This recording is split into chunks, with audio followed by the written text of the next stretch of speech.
सभापति महोदय, वित्त मंत्री महोदय ने जो बजट सदन के सामने प्रस्तुत किया है वह बहुत ही बुद्धिमानी के साथ तैयार किया हुआ बजट है। उन्होंने कोशिश यह की है कि अमीर और गरीब कोई भी कर से बच ना पाए, लेकिन उन्होंने उद्योगपतियों को थोड़ी सी छूट भी दी है। जो बड़े बड़े पूंजीपति लोग हैं उनको कर से कुछ मुक्त किया है, कुछ सुविधाएं दी हैं। मैं नहीं समझ पाया हूँ कि ऐसा उन्होंने क्यों किया है। वह जो चाहेंगे उसको करेंगे, लेकिन मैं भी जो सोचता हूँ उसको आपके सामने रखना चाहता हूँ। इस विषय पर 3-4 दिन से चर्चा हो रही है। मैंने उसको सुना है। इस या उस पक्ष के किसी भी माननीय सदस्य ने यह निवेदन नहीं किया है कि खाद और पंपिंग सेट के ऊपर जो कर लगाया गया है वह उचित है।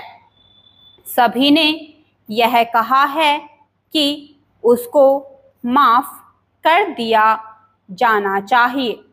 जब सारे सदन के लोग, सभी प्रतिनिधि एक आवाज़ से कहते हैं कि खाद और पंपिंग सेट के ऊपर कर ना लगाया जाए, तो मैं समझता हूँ कि उनको इस बात को मान लेना चाहिए।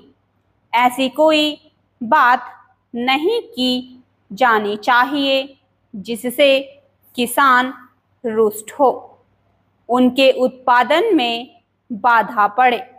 भारत गांव में बसता है। 80% लोग गांव में रहते हैं।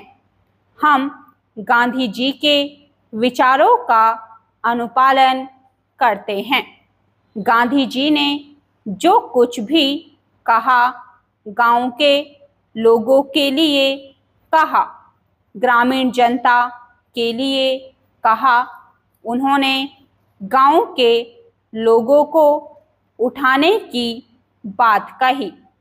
कोलकाता, चेन्नई, मुंबई, दिल्ली आदि शहरों के रहने वाले लोगों की ही उन्नति हो और गांव में रहने वालों की ना हो, ऐसा उन्होंने कभी नहीं कहा।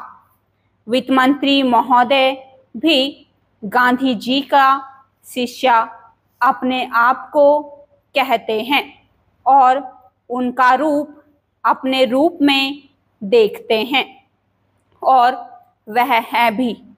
इसलिए उनका यह कर्तव्य होना चाहिए कि गांधी जी के विचार के अनुसार वह सारे देश में मद्य निषेध को कार्यान्वित करे। चूँकि हमारा कृषि प्रधान देश है, इसलिए वह पशुधन को बढ़ाए, उन्नति की व्यवस्था करे और सारे देश में गोवध को बंद कर दे।